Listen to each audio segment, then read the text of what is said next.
Good day po mga bayang karirista.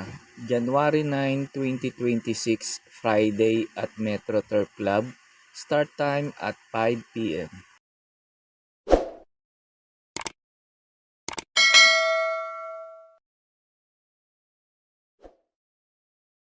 Start na po tayo. Race number 1, start ng winner take all, distance 1,200 meters. Pampremera ko dito yung numero 8, Jack 14. Wala kasi ganong mabilis na pwede ka agad humabol sa kanya.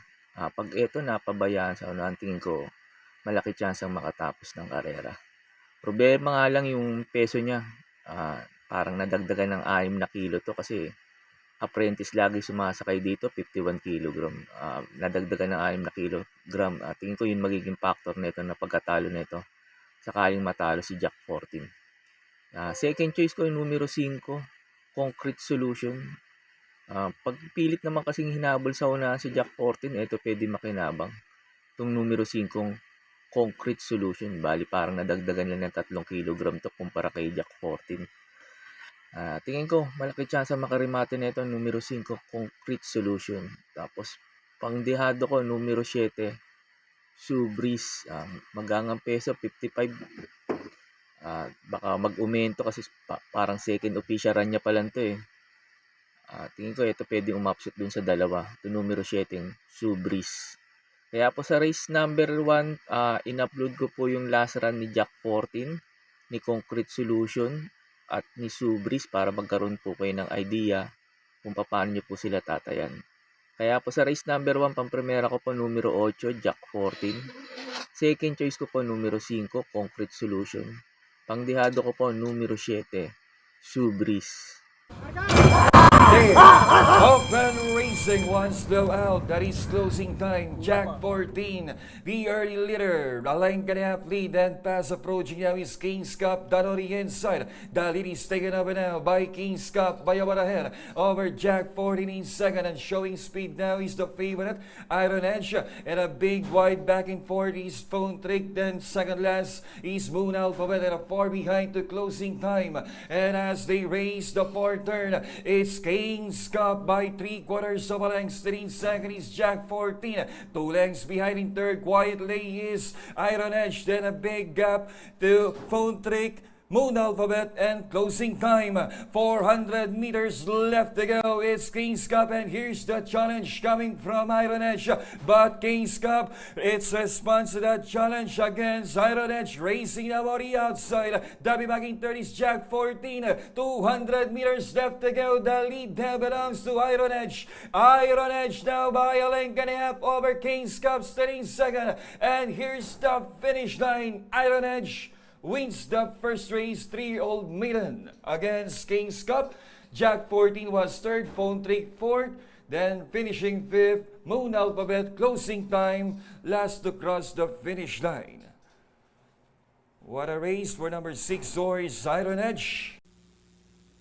Off and running, 189 to the other post, race for the lead, moving up on Jane Melody. Sipokot Boy right behind in third and saving some ground on the inside. Is Kalagbagan River in between those them is Concrete Solution. Moving up, sealed with a kiss, then followed over by Whirlwind. Here comes Zalapop, and trading the group is Greylord. So down the backstretch run, and down the backstretch run, and it still will be a pace setter. 189 by 3/4 of a length, being hassled now by Unchained Melody, and running in third by about a length and a half is sealed with a kiss. Here comes once again is Sipokot Boy.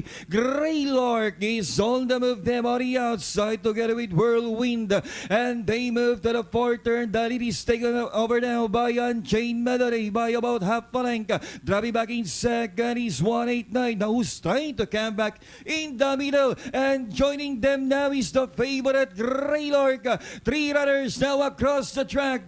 Unchained Melody still dictates the pace, maintaining a half a length lead, and still in second is 189. Greylord is still in third, and here's now the presence of Concrete Solution is digging in, and down the stretch they come. Unchained Melody is still in front. Concrete Solution then on the inside, Unchained Melody and Concrete Solution. Here's the war. Unchained Melody, upset winner beating Concrete Solution. Then third, 189, Greylark was fourth, Whirlwind finishing fifth.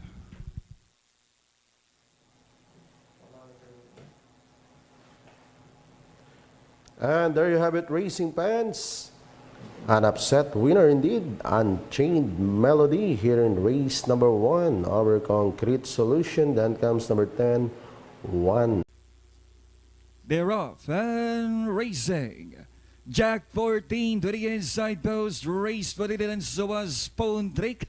Pone Trick, Jack 14 in a very tight competition, the early start of the race, and down the backstretch run, it's Jack 14, a pace setter by half a length, then moving up and joining them now is Dinky Doodle to grab the lead, running down on the inside, Sealed with the keys, moving up on Jane Melody, then followed over by Pone Trick, then second last is Iron Edge, and a long way back to number 5 horse, and that is Pasayenyo, and as they race at the fourth turn, it's Dinky Doodle, the leader. It's Dinky Doodle. Then moving up now is the favorite Iron Edge now quickly on the outside in second position. In the middle portion is entry number 7 Unchained Melody. Jack 14 is stepping back in fourth as they race the final home turn. Dinky Doodle. Dinky Doodle by some 2 lengths now. Iron Edge is racing on the outside trying to come back is Jack 14 but Dinky Doodle by 3 lengths over Iron Edge on the outside.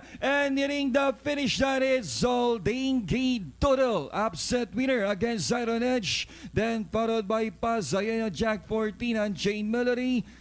Zubri sealed with a kiss. Pone Trick last to finish.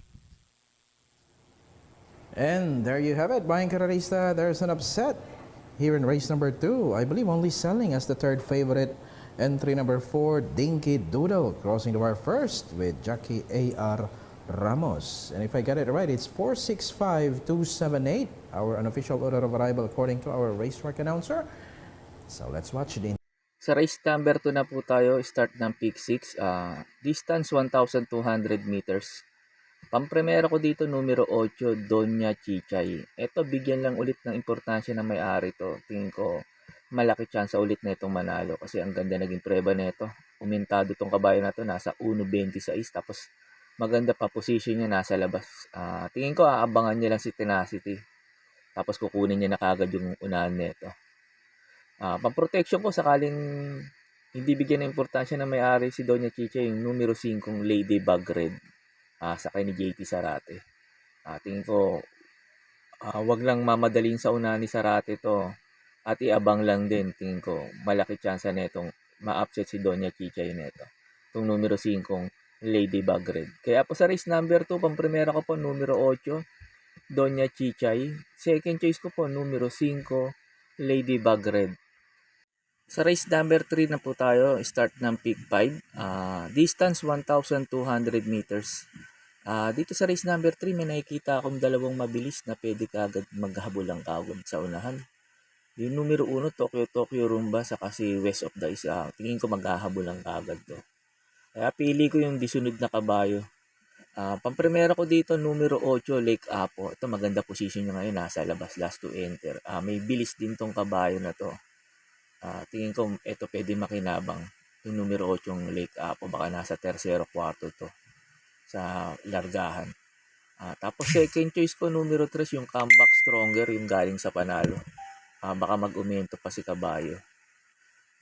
Disunod din tong kabayo na to, may bilis.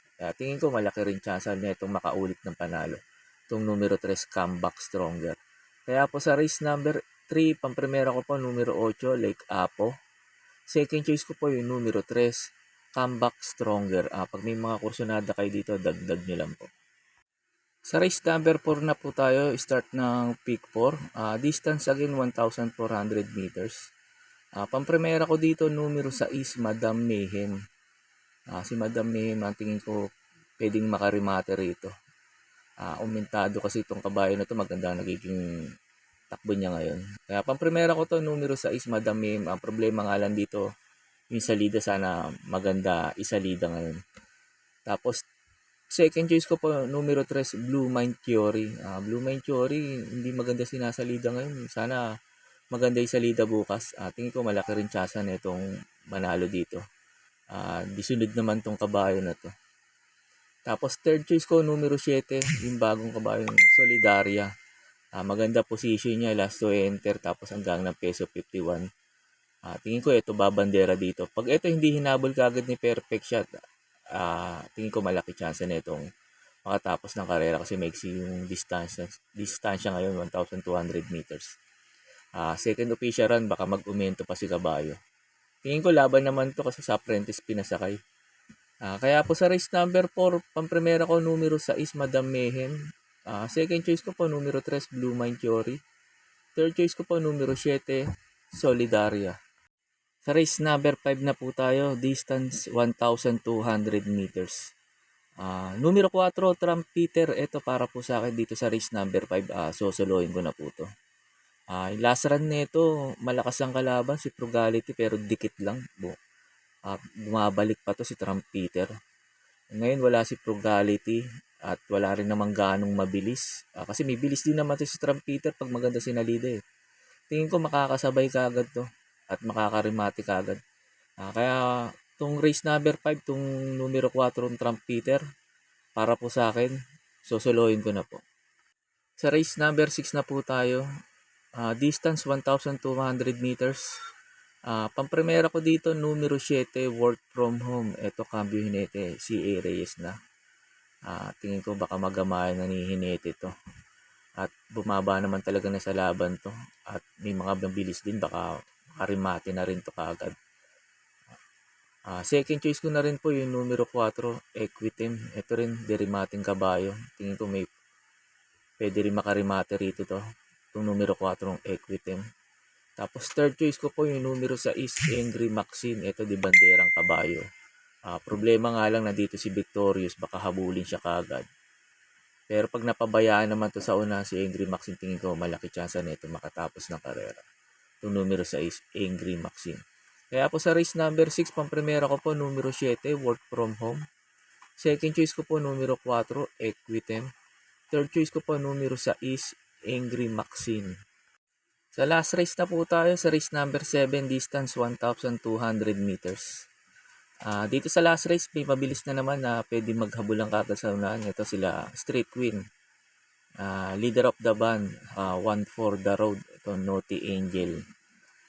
Pili ko yung disunod na kabayo. Pampremera ko dito, numero 5, Chef Cat. Ito si Chef Cat, maganda rin tinakbo nito. Hindi ko alam kung sumigunda ba ito last run. Pagkakaalam ko, sumigunda to eh. Disunod naman tong kabayo na to. Tingin ko pwedeng makasabay kaagad tapos pwede niya na lang kunin yung unahan. Tapos second choice ko po numero 2, Street Queen. To si Street Queen maganda lang isalida at makasabay kala leader of the band kaagad saka One for the Road. Tingin ko malaki chance na nito manalo dito. Tapos third choice ko numero 8, Naughty Angel. Ito si Naughty Angel, wala lang humabol kay leader of the band yun. Ngayon nandito na si One for the Road. Maganda position niya, nasa labas. Tingin ko mag-aabang lang din tong kabayo na to. Kaya tingin ko malaki rin chance na ito manalo dito sa last race to numero 8, yung Naughty Angel. Kaya po sa last race, pampremera ko po numero 5, Chef Cat. Second choice ko po numero 2, Street Queen. Third choice ko po numero 8, Naughty Angel. Yun lang po, and good luck and happy racing po mga bayang karerista. Pagkatapos nito yung mga pa-shoutout nyo po. May pa-shoutout po si RD Kanyimo. Pinapa-shoutout niya yung utol niyang si Roger Kanyimo ng Mataas na Lupa, Paco, Manila. Sir Roger at Sir Andy Kanyimo, shoutout po sa inyong dalawa at maraming salamat po. May pa-shoutout po si Sir Ariel Balon na pinapa-shoutout niya yung mga anak niya na mahilig mag-ML na limitan lang. Yun lang at Sir Ariel Balon, shoutout po sa inyo at maraming salamat po. Shoutout po sa inyo Sir Dex Harito. Sir Dex Harito, shoutout po sa inyo at maraming salamat po. May pa-shoutout po si Idol Race Caller JR Kabansag. Shoutout daw kay Darwin Awisia.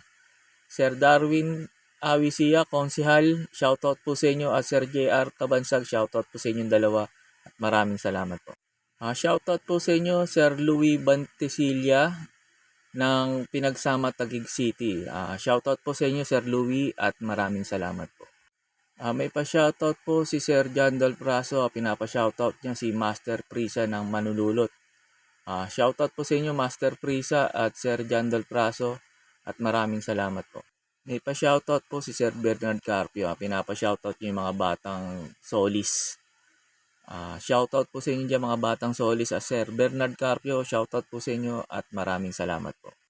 Shoutout po sa inyo Sir Eric Basa. Sir Eric Basa, shoutout po sa inyo at maraming salamat po. May pa-shoutout po si Sir Antonio Carlos. Pinapa-shoutout niyo yung kumpare niyang si Allen at si Nelson. Sir Allen, Sir Nelson at Sir Antonio Carlos, shoutout po sa inyong tatlo at maraming salamat po. Shoutout po sa inyo Sir Privada Lanusga. Sir Privada Lanusga, shoutout po sa inyo at maraming salamat po. May pa-shoutout po si Sir Ramon Carpio. Pinapa-shoutout niya laging kumpare niyang si Tirso Espiel saka si Jojo Dulog.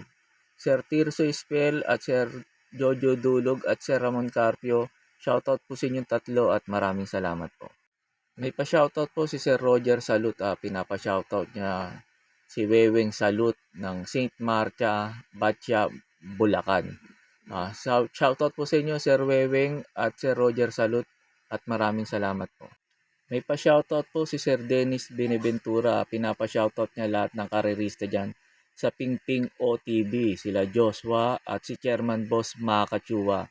Shoutout po sa inyo dyan, mga karerista ng Pingping OTV, kay Joshua, Makachua, Chairman, at Sir Dennis Beneventura. Shoutout po sa inyo at maraming salamat po. May pa-shoutout po si Sir Manuel Tandes. Pinapa-shoutout niya yung former barangay kagawad ng Santissima Trinidad Street, Sampaloc, Manila. Shoutout po. Sir Manuel Tandes, shoutout po sa inyo at maraming salamat po. Shoutout po sa inyo Sir Dominic Postrado. Sir Dominic Postrado, shoutout po sa inyo at maraming salamat po.